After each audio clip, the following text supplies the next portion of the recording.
That's actually a perfect transition because I wanted to shift gears and talk a little bit about what you see in the beyond beverage market, in the beer market, kind of what's popular today, what you see selling, what's really hitting home with people. I'd love to Yeah. hear kind of market report, quote Yeah, unquote. yeah. So if you kind of look over overall in the beer industry, kind of the landscape, it's shifted a lot in the last 5 years. And really what's growing in beer is beyond beer. That is Hmm. like what's growing the most. It's exponentially growing. And as I mentioned, beyond beer, that includes your FMBs, which is a flavored malt beverage, and twisted tea would be the leader in Okay. tea in Hmm. that. So twisted tea, we have about 98% market share of Wow. tea, of the tea market.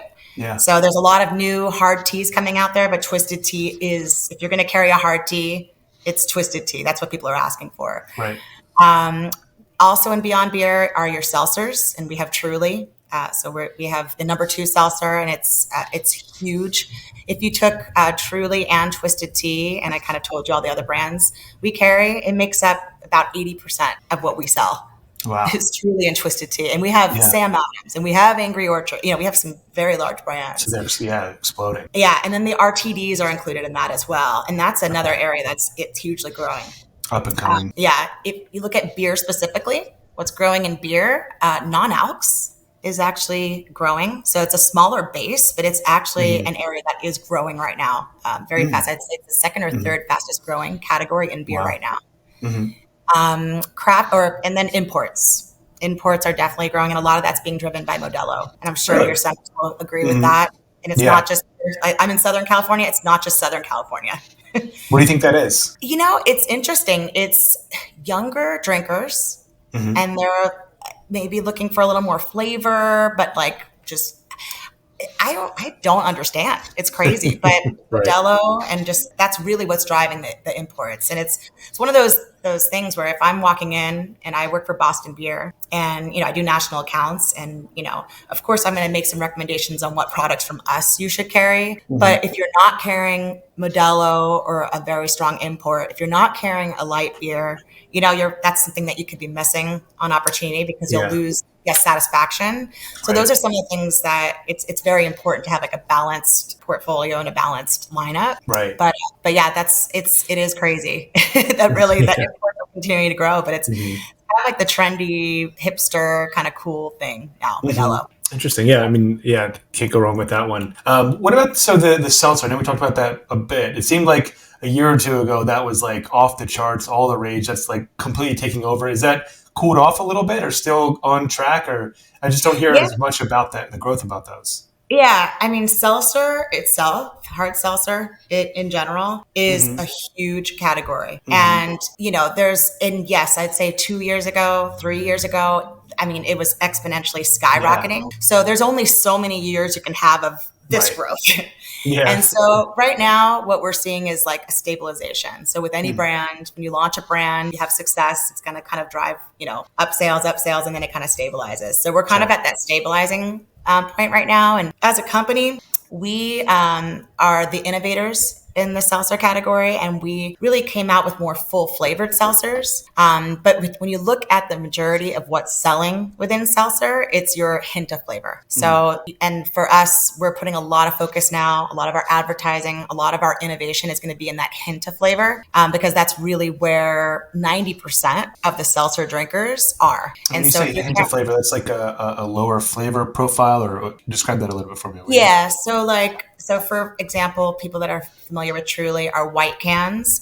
It's going to be a hint of flavor. So it's going to be a little less sweet. I would say the flavor profile is almost more similar to like a LaCroix or like a soda Okay. water with a hint of flavor. Yeah. So Okay. that's hint of flavor. For us, our kind of more colored cans. So like our lemonade lineup, they're black cans. Hmm. Those are going to have a sweeter, kind of more bolder flavor. We have a punch line, like Mm. punch, Hmm. like tropical punch, fruit Right. punch. Those are going to have a sweeter profile. They're still going to have, I think part of what drove seltzer in general, like what kind of really made it hot and go crazy in the first place was the health aspect of it. Yeah. So, Absolutely. ours are fermented cane sugar. So we don't use any malt or Mm. it's gluten free. Yeah. Not all seltzers are gluten free. So you have to kind of like make sure you're reading labels and understand that. But Truly Right. is it's a fermented cane sugar versus like a malt base, Okay. and they're all 5% alcohol. They have about 2 grams of sugar, so they're keto friendly. So I think.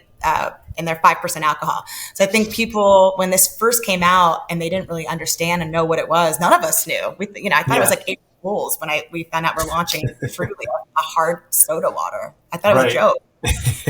But it's because we really no one even understood like how amazing this is, because you can Hmm. drink something after having a workout and not feel guilty, and you Right. can be on a keto diet and you're not cheating if you have a Truly. And so I think that's Hmm. kind of what really drove a lot of excitement around it, and just kind of like a lot of people trialing it. I think we also captured a lot of light drinkers, and if you look Yeah. at beer overall, I mean, light beer, even though it's not growing like it used to, it's still huge of Right. what, majority of what's being sold in beer. And so we kind of Hmm. were taking some of that market with Truly. And so it's still a huge market. And so, yes, it's kind of stabilizing, but it's still a Hmm. massive. Yeah, It it's still a wasn't a big one. trend. Yeah, it's not a Hmm. trend. It's here to stay. Right. But kind of Kind of finding the right. matured. Hmm. Yeah, and I think the other aspect of it is I think maybe even calories is slightly lower compared to maybe not some of the light beers or comparable stuff, but compared to an IPA or something, it's Yeah. probably half or Yeah. less than 100 half. calories. Yeah. 100 Yeah, calories in a 12-ounce can. So, yeah. Which you really can't get anything below that with alcohol.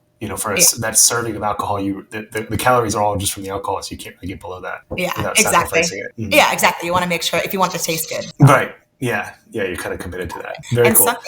something that's cool about Truly and Twisted Tea is we actually have it on draft. Really. Yeah, so you can pour it on tap, and they will be your most profitable kegs. And by that I mean you're not wasting any of your keg to foam, and Right. that's a big basically it's the most profitable because you just how many The least ounces waste. how many ounces are Hmm. being poured out. If you look at how many ounces per keg, and you multiply that by how many Hmm. months in a year, how much are you Yeah. lose to foam? So Yeah, that's I a was just huge. in a main event and just at one of these state associations I was talking about, and it must have been a newer bartender. She was pulling the keg or the tap from the top, and it was half foam. And I'm like, hey, Yeah. all you got to do is pull from the bottom, and you're going to save your employer a ton of money. uh, and you They just just don't see it know. dumping, dumping, Yeah, dumping. exactly. Yeah, she tried it Mhm. 3 times, and I'm sure she was doing it all day. Pull it Yeah. from the bottom. And that actually kind of reminds me of something too. Another resource that Boston Beer does have that I believe is not being tapped into nearly enough is we have a digital training assets. Mm-hmm. So we actually have, and again, for anyone that wants to get connected, and I can also send you information about how to sign up for it. But we have digital education that centers can actually roll out to their servers and bartenders. You can access it from your phone. And we have topics on how to pour beer properly. So Mm-hmm. that's on there.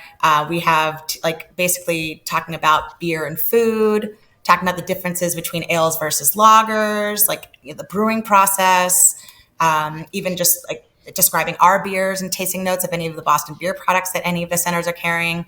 There's a Mm-hmm. whole plethora of just videos that are already here and exist Yeah. that, I know Jay, again, is a huge fan of it, Jay Tritley at Strike 10. And we push it out in the newsletters that go out. We always have links in that. So I'll make sure that it's included in the next one that goes out. But just, I think that's a tool that I think it's at your disposal. All you have to Right. do is just click and sign up and use that to help educate your staff. Yeah, that's really valuable. And I know the BPAA, that's like their major push right now is the education front. So Yep. they're even paying people, paying centers for every educational piece that their employees take. So I know that's a Wow. big push. It'd be really helpful because I think a lot of these times it's, the people who work at the bowling centers tend to be a bit younger crowd, not always, but on average, it could be a first job or a job through high school. That's just stuff they shouldn't know because they're not Right. drinking. They shouldn't even know it. But it's something that you come in, you can learn, and it really ups your game as you're Yeah. providing service. Exactly. So, Mm. and then helps give them talking points on how to upsell, right? Exactly. Yeah. If you upsell to a craft beer, or at this point beyond beer, it's a trade up from light beer, and you're making more money on that. Hmm. And if a server or bartender is selling 3 or 4 Twisted Teas versus 3 or 4 Coors Lights or Bud Lights, they're going to be making extra tips, and then there's more cash in the drawer, right? So at the Hmm. end of the day, upselling is a way to kind of increase your profitability with the people that you have coming in your centers. I know Right. people want to know, okay, how do I bring more people in? But now that you have people in there, how do you drive the most sales while they're in there? And craft beer and beyond beer is really a great way to do that because we're Right. extremely profitable. So Yeah, and I cut you off about the profitability of the kegs with the yeah. twisted. So you're saying that those have the most profit because they're the highest utilization rates, and then is because I feel like that's probably something that it's a no brainer. Like, yeah, you could do those, but I feel like not a lot of people probably do have the money Yeah, for I that. think we're getting a lot more centers through our exposure at state shows and Summit and Bowl Expo that are signing Mm-hmm. up for it and seeing the value in putting it on draft. I would say also another selling point of having it on draft is you can do simple mixology, like an ad shot. So, Mm-hmm. for twisted tea, if you have a flavored whiskey, like a peach whiskey or a peach vodka or a citrus vodka, it's a Mm-hmm. shot and a beer. And that's always Mm. good. But it's that trade up value. Yeah, People would take yeah, a shot and shoot it, or you can serve it over ice and just pour the shot in. So it's again quick ease of service. right. You're not trying to like reinvent the book with fancy cocktails. It's a bowling center, right? So Mm-hmm. how can your bartender get the most ring out of that customer, the bowler who's Mm-hmm. coming in there?